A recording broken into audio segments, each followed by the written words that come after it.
오늘 2023년 8월 10일 목요일인데 함께 나눌 하나님 말씀은 예레미야 17장 19절부터 27절까지의 말씀입니다. 우리 함께 보도록 하겠습니다.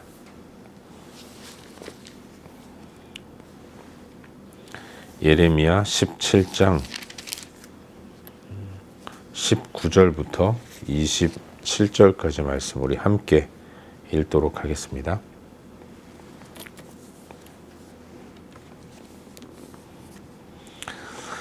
읽겠습니다. 여호와께서 내게 이와 같이 말씀하시되 너는 가서 유다 왕들이 출입하는 평민의 문과 예루살렘 모든 문에 서서 무리에게 이르기를 이 문으로 들어오는 유다 왕들과 유다 모든 백성과 예루살렘 모든 주민인 너희는 여호와의 말씀을 들을지어다. 여호와께서 이와 같이 말씀하시되 너희는 스스로 삼가서 안식일에 짐을 지고 예루살렘 문으로 들어오지 말며 안식일에 너희 집에서 짐을 내지 말며 어떤 일이라도 하지 말고 내가 너희 조상들에게 명령한 같이 안식일을 거룩히 할지어다. 그들은 순종하지 아니하며 귀를 기울이지 아니하며 그 목을 곧게 하여 듣지 아니하며 교훈을 받지 아니하였느니라. 여호와의 말씀이니라. 너희가 만일 삼가 나를 순종하여 안식일에 짐을 지고 이 성문으로 들어오지 아니하며 안식일을 거룩히 하여 어떤 일이라도 하지 아니하면 다윗의 왕위에 앉아 있는 왕들과 고관들이 병거와 말을 타고 이 성문으로 들어오되 그들과 유다 모든 백성과 예루살렘 주민들이 함께 그리할 것이요 이 성은 영원히 있을 것이며 사람들이 유다 성읍들과 예루살렘에 둘린 곳들과 베냐민 땅과 평지와 산지와 네겝으로부터 와서 번제와 희생과 소제와 유향과 감사 제물을 여호와의 성전에 가져오려니와 그러나 만일 너희가 나를 순종하지 아니하고 안식일을 거룩하게 아니하여 안식일에 짐을 지고 예루살렘 문으로 들어오면 내가 성문에 불을 놓아 예루살렘 궁전을 삼키게 하리니 그 불이 꺼지지 아니하리라 하셨다 할지니라 하시니라. 아멘. 복된 새 하루가 시작되었습니다. 오늘도 허락하시는 은혜로 또 이 땅을 하나님 은혜 가운데 복되게 살아가는 우리 모두가 될 수 있기를 주의 이름으로 축원합니다. 우린 요즘 계속해서 새벽 시간을 통해서 예레미야서 말씀을 함께 묵상하고 있습니다. 오늘은 어제에 이어서 방금 읽은 이 말씀 예레미야 17장 19절부터 27절까지의 말씀을 살펴보는 가운데 우리에게 주시는 은혜와 도전들을 함께 나누기 원합니다. 어제 묵상한 본문을 다시 한번 생각해 보시면 유다의 죄는 금강석 철 끝으로 새겨서 쓴 죄와 같다라고 말씀하십니다. 마음판에 죄가 새겨져 있다고 말씀하신 거죠. 마음판은 고대로부터 인식과 결정의 기관으로 이해되는 곳이었습니다.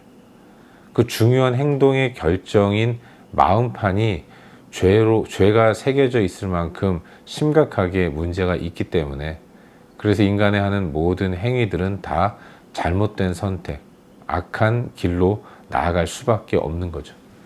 하나님은 그래서 예레미야 선지자에게 말씀하시기를 만물보다 심히 거짓되고 부패한 것이 우리 인간의 마음이라고 말씀하신 것입니다. 우리의 마음판에 죄가 새겨져 있기 때문에 그런 거예요. 유다의 죄는 무엇보다도 하나님께 제사하는 것에 있어서 문제점을 드러냈습니다. 그들은 제사의 자리에서 높은 언덕 위 푸른 나무 곁에 있는 제단들과 아세라를 생각했다는 거죠. 하나님을 예배하는 자리에서 우상을 머릿속에 올려놓고 생각하는 그런 모습을 보였던 것이고 하나님 앞에 온전한 제사를 올려드리지 않는 죄를 범한 것입니다. 그래서 그들은 멸망을 당할 수밖에 없었던 거죠. 오늘 묵상하는 본문에서 하나님은 예레미야 선지자로 하여금 광장에서 외치도록 명령하십니다.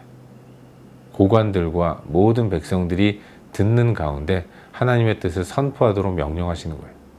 그가 선포해야 할 메시지는 안식일을 거룩하게 하라라는 것이었습니다. 안식일에 짐을 진다는 표현이 나오는데 이는 안식일에 안식하지 않고 일을 하는 그런 행위를 나타내는 것입니다. 여러분, 일을 한다는 것은 스스로 자신의 삶을 이렇게 저렇게 꾸려 나간다는 것을 의미하지 않습니까? 인생의 경영권이 하나님께 있는데 그럼에도 불구하고 짐을 진다는 것, 일을 한다는 것, 내 인생 내가 이끌어가고 내가 경영한다라는 것을 의미하는 거예요. 물론 열심히 생활하는 것은 중요하고 바람직한 겁니다. 하나님은 게으르지 말라고 말씀하셨고 잠언 기자를 통해서도 게으른 자여 개미에게로 가서 그 하는 일을 보고 지혜를 얻으라고 말씀하실 만큼 하나님은 가만히 있는 것, 게으르게 행하는 것을 결코 기뻐하시지 않는 분이십니다.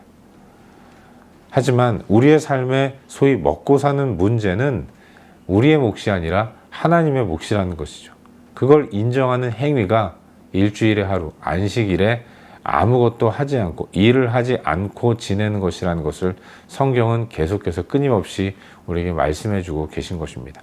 6일 동안 열심히 일하되 안식일만큼은 하나님께 모든 것들을 맡기고 편안하게 안식하는 삶을 사는 것. 이것이 물리적으로, 육체적으로만 쉬는 것을 의미하는 것이 아니라 믿음의 표현인 것입니다. 하나님께 다 맡기고 하나님의 인도하심을 확신하면서 손을 놓고 무장해제하고 하나님께 맡기는 평안을 누리는 삶을 사는 것이죠. 이걸 통해서 나는 내 힘으로 먹고 사는 것이 아니라 하나님이 책임져 주셔서 이 땅을 살아가는 존재입니다 라는 것을 고백하는 행위인 거예요. 하지만 유다 백성들은 그런 삶을 살지 않았습니다. 하나님은 이스라엘 백성들을 이 땅의 수많은 민족들 가운데 택해 주셨고 저들로 하여금 애굽에서 나오게 하셨고 나오게 하신 이후에 시내산에서 언약을 맺으시면서 분명히 안식일을 기억하여 거룩히 지키라고 말씀하셨는데 저들의 조상은 그렇게 하지 않았던 것입니다.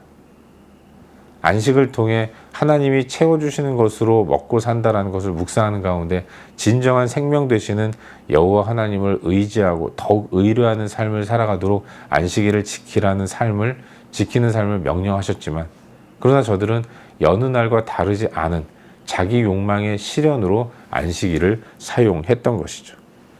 그들은 순종하지 않았고 그들은 목을 곧게 하여 돌이키지 않았던 것입니다. 조상들은 그렇게 행했는데 하나님이 예레미야 선지자를 통해서 너희는 그렇게 하지 말아라 라고 말씀하고 계신 것입니다. 여러분, 하나님은 자기 백성들에게 안식일을 지키라고 명령하세요. 안식일을 지키는 자에게 내려주실 복을 말씀해 주시면서 독려하고 격려하시는데 안식일을 지키는 자, 그들에게는 위정자들은 그들의 지위가 보장되게 해줄 것이라고 약속하십니다. 또한 유다 백성들과 예루살렘 주민들도 그 땅에서 영원하게 될 것이라는 것을 약속해 주고 계신 것입니다.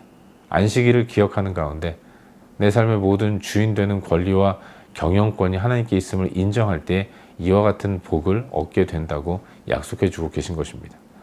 하지만 그렇지 않으면, 순종하지 않아서 안식일을 거룩하게 지키지 않으면, 그래서 여전히 짐을 지고 예루살렘 문으로 들어오면 하나님은 아예 예루살렘 궁전 성문에 불을 놓아서 예루살렘 궁전을 불태워 삼키시겠다고까지 경고하면서 강력하게 말씀하시는 것입니다. 그 불이 꺼지지 않을 만큼 맹렬하게 되어서 모든 기대와 또 소망을 다 없애버리시겠다고 경고하고 계신 거예요. 이토록 제발 안식일을 지키라라고 명령하고 계신 우리 하나님의 모습과 마음을 볼 수 있는 것이 오늘 본문의 내용인 것이죠. 그리고 이 말씀 가운데서 오늘도 한 가지만 같이 한번 생각해 보는 가운데 우리의 기도 제목으로 삼고 또 함께 기도하기를 원합니다. 여러분, 오늘 묵상하는 본문 가운데서 우리 다 같이 27절 말씀을 한 목소리로 함께 읽겠습니다. 27절입니다. 마지막 절인데요. 우리 함께 읽겠습니다. 그러나 만일 너희가 나를 순종하지 아니하고 안식일을 거룩하게 아니하여 안식일에 짐을 지고 예루살렘 문으로 들어오면 내가 성문에 불을 놓아 예루살렘 궁전을 삼키게 하리니 그 불이 꺼지지 아니하리라 하셨다 할지니라 하시니라. 아멘. 여러분, 우리가 읽고 본문 내용을 정리했기 때문에 알고 있지만 오늘 묵상하는 본문은 안식일을 지키라라는 하나님의 명령이에요. 하나님은 선지자를 세우시고 모든 사람들이 드나드는 광장 예루살렘 성문 앞에서 이와 같이 안식일을 거룩하게 지키라. 지킬 때 어떤 복을 주실 것이고 지키지 않을 때 어떤 화를 내리실 것인가를 선지자를 통해서 선포하셨어요.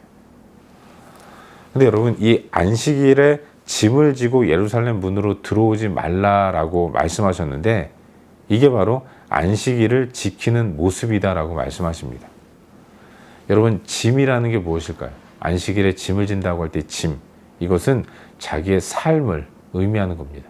또한 예루살렘 문이라는 것은 우리가 궁극적으로 얻고자 하는 행복과 풍성함을 뜻하는 것입니다. 내가 예루살렘 문으로 들어가는 것은 행복한 삶을 위해서 그러는 거예요. 그런데 내가 짐을 지고 행복한 풍성함을 누리려고 하는 것, 이게 안식일에 짐을 지고 예루살렘 문으로 들어가는 모습을 상징적으로 표현하는 것입니다. 내가 내 삶의 주도권을 쥐고 내 힘으로 살아가는 것, 내 힘으로 어찌하든지 행복하고 풍성한 삶을 살고자 하는 것, 그게 바로 짐을 지고 예루살렘 문으로 들어가는 것이라는 표현의 의미인 것이죠. 그런데 이건 하나님이 허락해 주신 삶의 모습이 아닙니다. 하나님은 당신의 백성으로 이스라엘을 정하시고 그들을 부르셔서 참된 안식과 풍성한 삶을 베풀어 주시겠다고 약속하셨어요. 세상의 모든 사람들은 다 자기의 노력과 힘과 땀을 통해서 행복을 추구하고 얻어내려고 합니다. 다 짐을 지고 예루살렘 문으로 들어가는 행위를 하는 것이죠. 그리고 그것이 바람직하고 꼭 해야 하는, 반드시 해야 하는 일이라고 이야기를 합니다. 누가 내 생명, 누가 내 행복을 책임져 주냐, 내가 다 챙겨야 한다, 이런 생각을 가지고 살아가는 것이 이스라엘 주변에 있는 여러 이방 민족들의 삶의 모습이었던 거죠. 하지만 하나님은 그런 사고방식을 가지고 살아가는 사람들 한복판으로 자기 백성 이스라엘을 들어가게 하셨어요. 하지만 이스라엘은 그 들어가서 하나님만을 의지하고 주님이 허락하시는 풍성함으로 안식을 누리는 삶을 살아야 하는데, 안식을, 평안을, 행복을 하나님 허락하시는 것으로 누려야 하는 그런 삶을 살아야 하는데, 그들은 그 삶을 포기하고 여느 다른 이방 민족들과 함께 그들과 똑같이 스스로 자기의 힘과 노력으로 열심히 주도적인 삶을 살려고 했던 것입니다. 그 결과 안식이 없었어요. 평안이 없고 힘들고 어려운 삶을 살아갈 수밖에 없었던 것입니다. 진정한 풍성함은 안식을 통해 오는 것인데, 그 안식은 내가 만드는 것이 아니라 하나님이 베풀어 주시는 것입니다. 그러니 안식을 주신 하나님 앞에 나아가서 짐을 내려놓아야 하는 것이죠. 그런 삶을 살라고 하나님이 명령하셨는데 유다의 조상들은 그렇게 하지 못했던 것입니다. 안식을 약속받고 보장받았음에도 불구하고 여전히 안식을 찾아 이렇게 저렇게 헤매고 또 떠도는 마음의 유랑을 하는 그런 안타까운 모습을 가지고 살았던 것이죠. 사랑하는 여러분, 하나님은 자기 백성들에게 안식을 허락해 주시는 분이라는 사실을 믿으시길 바랍니다. 그래서 우리에게 짐을 내려놓으라고 말씀하시는 거예요. 하지만 우리가 가장 어렵고 또 버겁게 느끼는 부분, 그게 바로 안식을 누리는 겁니다. 우린 일 안 하는 것으로도 평안을 누리지 못하는 거예요. 육적인 쉼은 쉬더라도 쉬면 마음이 불편한 겁니다. 이러다 망하는 거 아닌가? 내가 이렇게 손 놓고 있어도 되나? 뭐라도 좀 해야 하는 것 아닌가? 이런 마음이 끊임없이 우리 내면 가운데서 일어나게 되는 것이죠. 왜 이런 일이 벌어집니까? 우리의 마음판이 죄로 새겨져 있기 때문에, 망가졌기 때문에 그런 거예요. 그래서 우리는 하나님을 믿지 못하는 겁니다. 하지만 여러분, 하나님은 양보하지 않으세요. 우리로 하여금 안식일을 지키는 삶의 모습을 명령하시면서 이걸 하나님은 포기하지 않으십니다. 우리로 하여금 어찌하든지 안식일을 지키도록 계속해서 도전하시고 때로는 다그치시고 때로는 격려하시면서 안식을 누리는 삶을 살아가게 만드시는 거죠. 여러분, 함께 읽은 27절 말씀 보시면 하나님은 지나치다 싶을 정도로 안식을 명령하시는 것을 보게 됩니다. 순종함으로 안식일에 짐을 지지 않고 성문으로 들어오면 풍성한 은혜를 누리겠지만, 그러나 순종하지 않으면, 그래서 짐을 지고 예루살렘 성으로 들어오게 된다면 하나님이 어떻게 하시겠다고 말씀하십니까? 불을 놓겠다고 말씀하세요. 성문에 불을 놓고, 그래서 성으로 들어가지 못하게 하고, 또한 그 예루살렘 궁전을 맹렬한 불꽃이 일어나는 불로 다 태워버리시겠다고 말씀하시는 것입니다. 앞서도 말씀드렸지만 예루살렘이란 얻고자 하는 행복을 비유하는 표현 아니겠습니까? 안식일을 거룩하게 하지 못하고 안식일에 짐을 지고 예루살렘 문으로 들어오면 다 불태워 없어지게 만드시겠다고 하나님이 말씀하시는 거예요. 행복의 꿈을 다 없애버리시겠다고 아주 강도 높게 권면하고 계신 모습을 보게 되는 것입니다. 여러분, 이게 참 아이러니한 모습인데, 하나님은 오히려 우리에게 안식하라고 명령하세요. 그런데 우리는 오히려 안식을 하지 못하는 겁니다. 하나님은 쉬라고 말씀하시는데 우린 쉬면 안 된다고 하면서 안 쉬려고 하는 것이죠. 이게 얼마나 이상하고 어이없는 모습입니까? 그런데 우리가 그런 삶을 살아가고 있다는 것이죠. 여러분, 이게 바뀌어야 되지 않겠습니까? 우린 좀 더 일하려고 하고 일해야 된다고 얘기하고, 하나님은 쉬라고 말씀하시는데 이게 반대가 되는 것이 우리가 일반적으로 알고 있는 모습이에요. 하나님은 우리의 고혈을 짜내면서까지 일을 시키시고, 우리는 힘들어 죽겠다고 하면서 게으름 피우고 안 하려고 하고, 근데 이게 반대라는 것입니다. 하나님 우리에게 오히려 쉬라고 말씀하세요. 쉼으로 안식을 누리라고 명령하십니다. 이렇게 좋으신 하나님이 어디 있겠습니까? 그럼에도 불구하고 그 하나님을 믿지 못하기 때문에, 신뢰하지 못하기 때문에 우린 여전히 마음에 커다란 부담을 가지고 안식하라는 명령을 지키지 못하고 있는 것이죠. 사랑하는 여러분, 우리는 하나님 안에서 참된 안식을 누리며 나아가야 합니다. 하지만 이 또한 우리의 힘으로 되지 않아요. 왜 그렇습니까? 우리의 마음판이 죄로 새겨져 있기 때문에 그래요. 하지만 어제 본문을 통해서도 우리가 깨닫게 된 것은, 이 마음판에 새겨진 죄의 이 모습은 하나님만이 완벽하게 치유해 주실 수 있어요. 치유하신 하나님 앞에 나아가서 하나님의 치유하심을 경험하고 회복됨으로 말미암아서 주님이 허락하시는 안식을 누리는 삶을 살아야 합니다. 인생의 모든 주도권을 하나님께 맡기면 편안한 거죠. 하지만 내가 여전히 틀어지고 있다면, 나는 안식할 수 있는 조건을 가졌음에도 불구하고 안식을 누리지 못하는 이런 어리석은 모습을 가지고 사는 거예요. 바라기는 하나님을 믿는 믿음을 가지고 나아갈 수 있기를 바랍니다.